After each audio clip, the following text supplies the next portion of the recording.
যাকাত আমরা কাদেরকে দিব? যাকাত আমরা কাদেরকে দিব? যাদেরকে যাকাত দেওয়া যাবে না, এক নম্বর হলো যাদের উপরে আল্লাহ যাকাত ফরজ করেছেন এদেরকে যাকাত দেওয়া যাবে না। দুই নাম্বার, কোন অমুসলিমকে যাকাত দেওয়া যাবে না।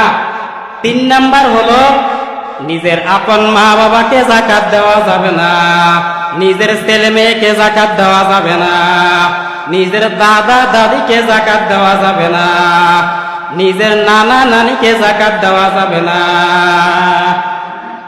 স্বামী স্ত্রীকে যাকাত দিতে পারবে না, স্ত্রী স্বামীকে যাকাত দিতে পারবে না।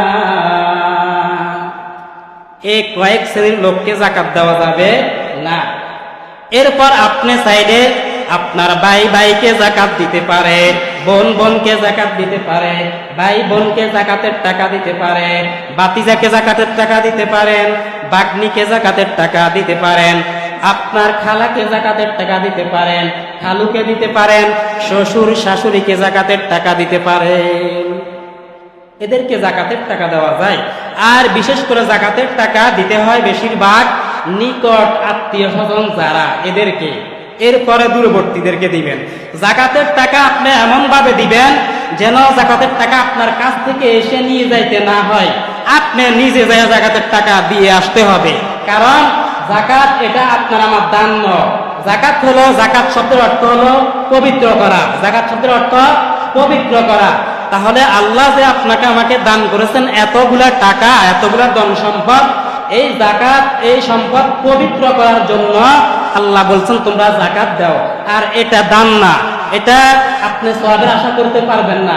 এটা হলো আপনার মালকে, টাকাকে আপনি পবিত্র করা। এরপর যাকাত দিতে হয় 40 ভাগের 1 ভাগ। 40,000 টাকা আছে, ওই যে নেশাব বলছি না, নেশাব হলো 52 তোলা রূপা এবং 7.5 ভরি স্বর্ণ। এ পরিমাণ যদি আপনার কাছে নগদ টাকা থাকে, এটা হলো যাকাতের নেশাব। আর এই নেশাব পরিপূর্ণ 1 বছর আপনার আমার কাছে থাকতে হবে। আপনার কাছে ওই 52 তোলা রূপার টাকা অর্থাৎ 67,500 টাকা এই মাস থেকে শুরু করে আগামী মার্চ মাস পর্যন্ত পরিপূর্ণভাবে থাকতে হবে। মাঝে দিয়ে আপনার এই 67,000 টাকা চোরাই নিয়ে গেছে 50,000, অথবা আপনি অসুস্থ হয়ে আবারও ইনকাম চলে গেছে 60, তাহলে এটার উপরে যাকাত আসবে না। পরিপূর্ণ 1 বছর আপনার এই টাকার উপরে অতিবাহিত হতে হবে, তাহলে এই টাকার উপরে যাকাত আসবে। এবার আসেন, আপনার আমার দেশে যে সমস্ত কারখানা, মেল, এগুলোর উপর কি যাকাত আসবে?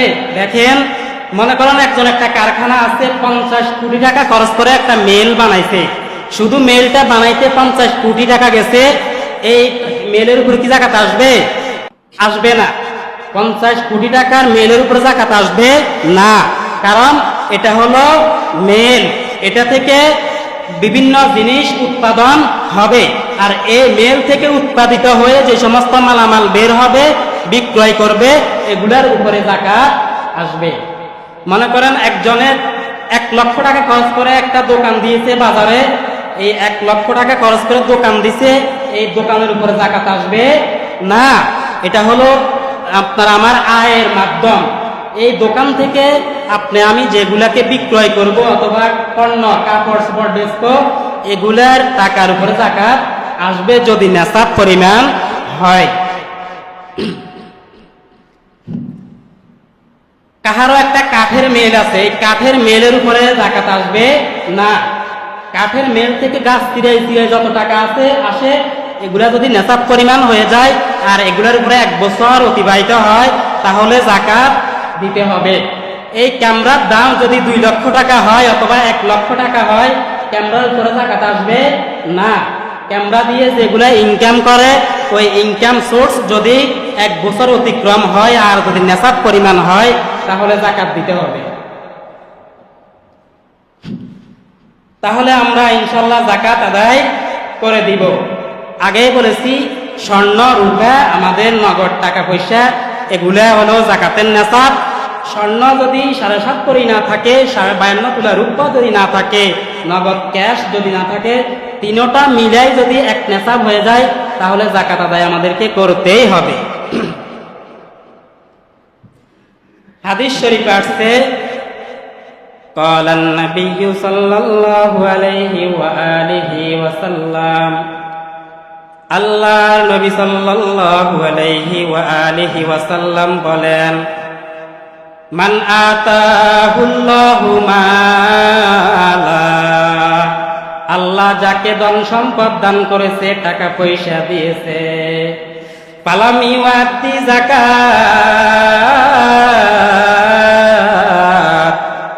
আর ওই ব্যক্তি ধন সম্পদ পাওয়ার পরেও যাকাত দেয় নাই, আল্লাহর নবী বলে লাহু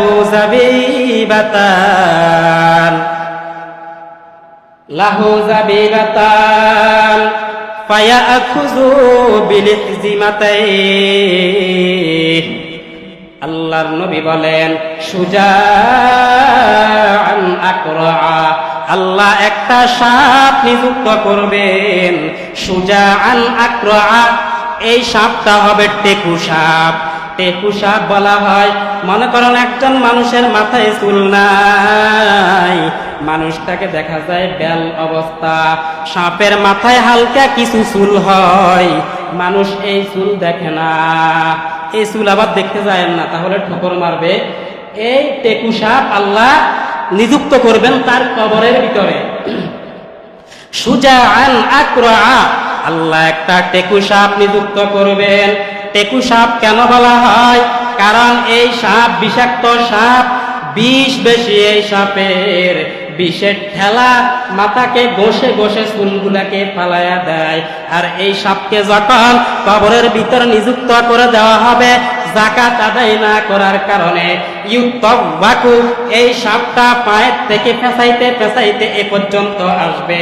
আসার পর এইভাবে আপনার আমার সামনে চক্কর ধরবে, ধরার পর বলবে, ওই যাকাত না দেওয়া ব্যক্তিটা দৌড়াবে সাপকে দেখে দেখে, সাপ দরিয়া তাকে পেঁচাইয়া পেঁচাইয়া বুক পর্যন্ত আসি, এভাবে আসবে, আসি বলবে আনা কানজু আমি তোমার সেই ধন সম্পদ, আমি তোমার সেই মাল, আমি তোমার সেই কোটি টাকা সম্পদ, যে মাল তুমি যাকাত দাও নাই, যে মাল আমি তোমাকে দিয়েছে, আল্লাহ তোমাকে দিয়েছে, এই মালের যাকাত না দেওয়ার কারণে সাপ আকারে এই টাকা পয়সাগুলো আসবে, আসি বলবে আনা কানজুক আমি তোমার সেই সঞ্চিত সম্পদ, আনা মালুক আমি তোমার সেই পুঁতে রাখা মাল, আমি তোমার সেই গোপন মাল, যেই মাল আল্লাহ তোমাকে দিয়েছে তুমি যাকাত আদায় করো নাই, আজকে আমি সেই টাকা সাপ হয়ে তোমাকে খাইতে আসছি।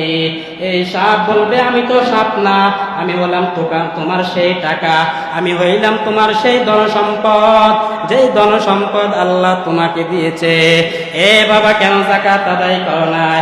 আজকে আমি সাপ তোমাকে দংশন করব। আপনার আমার সম্পদ না, যদি আল্লাহ আপনাকে টাকা পয়সা না দিয়ে যদি ওই সে গরিব বানাইতো, তাহলে কি করতেন?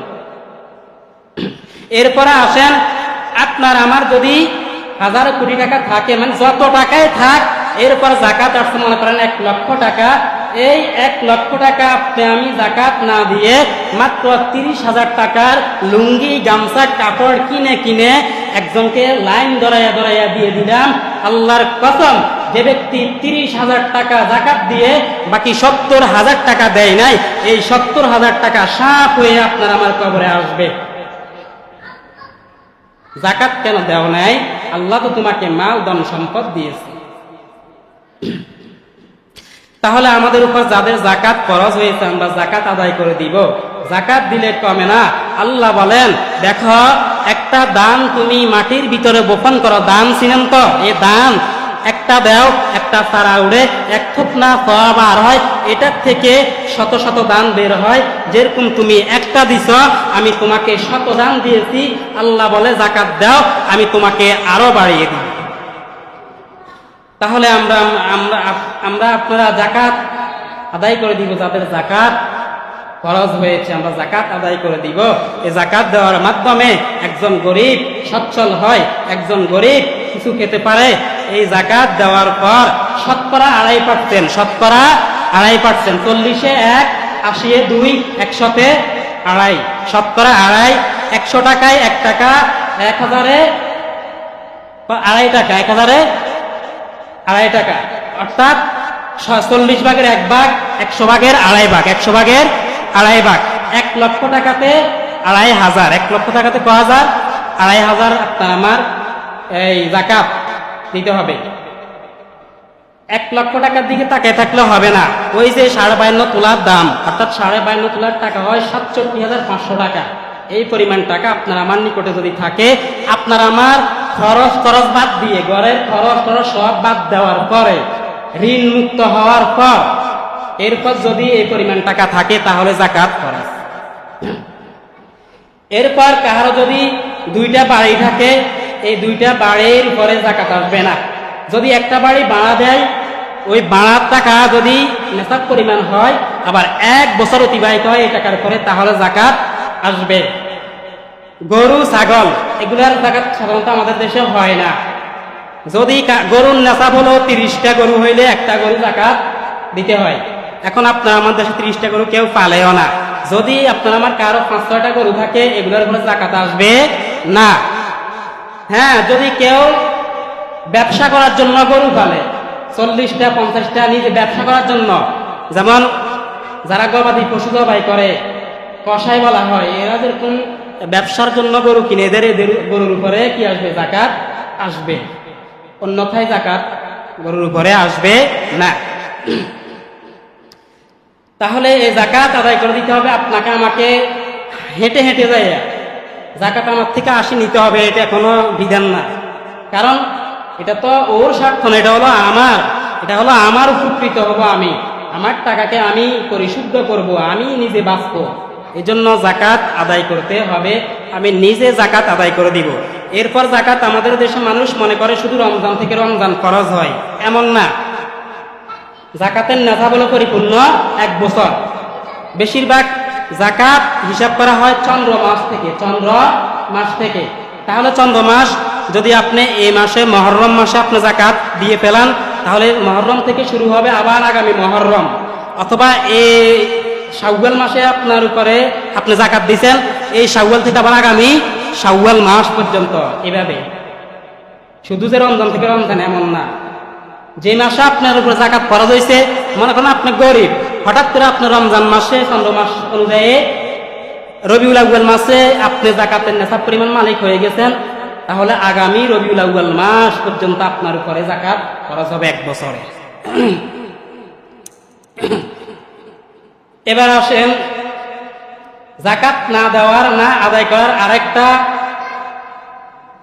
কঠিন শাস্তি। কোরআনে কারিমে আল্লাহ বলেন, মানুষ যখন মারা যাওয়ার সময় হবে, যে ব্যক্তি জাকাত দেয় নাই আর তার মরে যাওয়ার সময় হবে, সূরা মুনাফিকুনের 10 নম্বর আয়াতে আল্লাহ বলেন,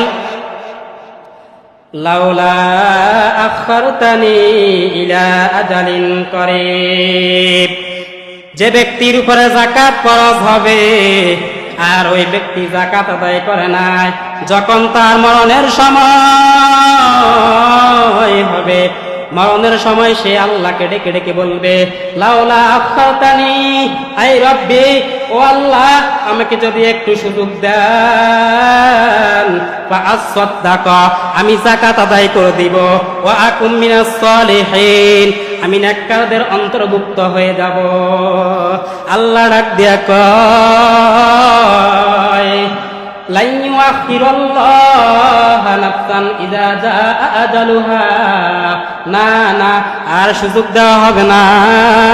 তোমার এখন মরণের সময়, আর যাকাত দিতে পারবা না। লম্বা একটা সময় দিয়েছি, যাকাত আদায় করো না। আল্লাহু খাবীরুম বিমা তা'মালুন, তুমি কি করছো আর করবা, এখন করছো আর করবা, আমি আল্লাহ সব ভালোভাবে জানি। আর সুযোগ দেওয়া হবে না, আমি আল্লাহ ভালোভাবে জানি তুমি জাকাত দিবে না, না দিবে। 50, 60, 70 বছর বেঁচে ছিলে, জাকাত দাও নাই, এখন 10 দিন তোমাকে সময় দিলে জাকাত দিবে, এমন করা যাবে না। এরপর পয়গম্বর মূসা আলাইহিস সালাতু ওয়াস সালামের কওমের একজন লোক ছিল কারুন। আমরা সবাই চিনি কারুন নামে।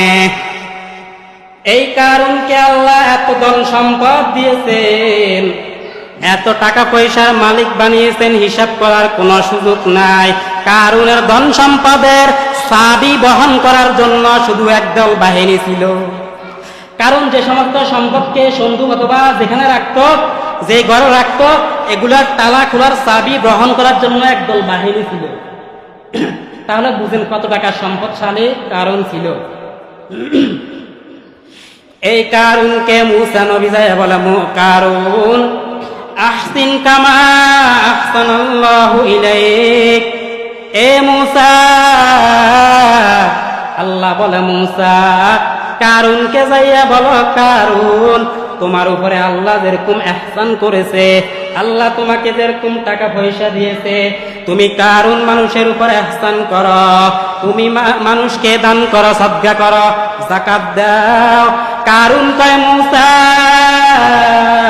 আমি তো আল্লাহর দেওয়া টাকা নেই নাই, আল্লাহ আমাকে সম্পদ দেয় নাই, আমার যে জ্ঞান রয়েছে, আমার দেওয়া আকলের দ্বারা আমি টাকা পয়সা অর্জন করেছি। আল্লাহ কয়, কারুন তোকে জ্ঞানকে দিছে, মেধাকে দিছে, মাথাকে দিছে, এই মাথা দিয়ে চিন্তা কর। কারুন তুমি সম্পদের দ্বারা যাকাত আদায় করো নাই। আল্লাহ বলবে, কারুন আল্লাহ অলরেডি বলে দিয়েছেন, কারুন মাটি কারুনকে ধর, মাটি কারুনকে ঘাস করে ফেললো। শুধু কারুনকে নয়, ওয়া মাআহু আমওয়াল, তার যত সম্পদ ছিল সব সম্পদ সহ মাটি কারুনকে গ্রাস করে ফেলছে। কারুন এখনো মাটির নিচের দিকে যাইতেছে, কিয়ামত পর্যন্ত কারুন নিচের দিকে যেতে থাকবে। যেদিন যায় কারুন মাটির শেষ প্রান্তে পৌঁছবে, সেদিন কিয়ামত হয়ে যাবে। সম্পদশালী হওয়ার পর যাকাত না দেওয়ার এই পরিণতি হলো তার। এরপর আল্লাহ বলে, কারণ তুমি দেখো, তুমি যে শুধু ধন সম্পদ টাকা পয়সার মালিক ছিলে এমন তা না, তোমার থেকে বড় বড় টাকা পয়সাওয়ালা ছিল। হামান ছিল, গাদ্দাফির ছিল, বখতে নাসর ছিল, সাদ্দাত ছিল, নিজে জান্নাত বানাইছে, জান্নাতে ঢুকবে, আমি আল্লাহর দেওয়া জান্নাতে যাবে না। জান্নাতে ঢুকবে, আমি আল্লাহ পাওটা বন্ধ করে দিয়েছি, আর জান্নাতে ঢুকা হয় নাই। তাহলে টাকা পয়সা থাকলে যদি জান্নাতে যাওয়া যাইতো শুধু, তাহলে এক নম্বরে যাইতো কারুন, হামান, সাদ্দাত, ফিরাউন, এরা যাইতো জান্নাতে। তাহলে আমরা যাকাত সম্পর্কে আরো অনেক মাসআলা আছে, সময় নেই, তো আমরা যাকাত পরিপূর্ণভাবে আদায় করে দিব। এমনকি আমরা নামাজ পড়বো, যেহেতু নামাজের সাথে সাথে যাকাতের কথা আল্লাহ বলছেন। এক নম্বরে নামাজ, দুই নম্বরে যাকাতের কথা আল্লাহ বলছেন। আমরা যারা নামাজ পড়ি না, ভালোভাবে নামাজ পড়বো। আরে আপনি সাহারি ভালো করে করেন, ইফতারি ভালো করে করেন, কোরআনে আসে না ভালো করে কর, কোনো সওয়াব হবে না যদি নামাজ না পড়েন। হাজারো টাকা আপনি মসজিদে দান করবেন, মসজিদের উপকার হবে, আপনার জান্নাতে যাওয়া হবে না।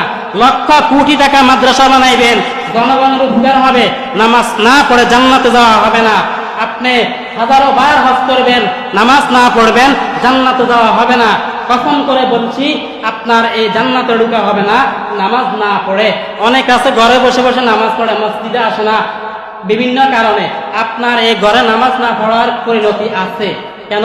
আবু বকর রাদিয়াল্লাহু আনহু বলছেন, যে কেউ নামাজ না পড়তো, আল্লাহর নবী বলেন, যারা নামাজ মসজিদে এসে পড়ে না পুরুষের মধ্যে, আমার মন চায় লাকড়ি দিই, তেল দিই, তার ঘরগুলা তাদেরকে জ্বালাইয়া দিই। দুই কারণে আমি জ্বালাই না।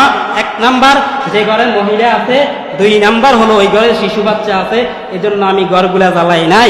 কত বড় ধমক আসছে! আমি ঘরে বসে বসে নামাজ পড়ে জান্নাতে যাওয়ার আশা করব, আর বাকিরা মসজিদে নামাজ পড়ে জাহান্নামে যাবে, এমন তা হতে পারে না। ইনশাল্লাহ আমরা যাকাত আদায় করব। একটা বিষয় হলো, আলমগীর ভাই বলছিল ফিলিস্তিনের মুসলমানদের জন্য নাকি ইফতার বা এরকম কিছু পাঠানো হবে, আমাদের থেকে কিছু সাহায্য চাইছে। এখন নিবেন না?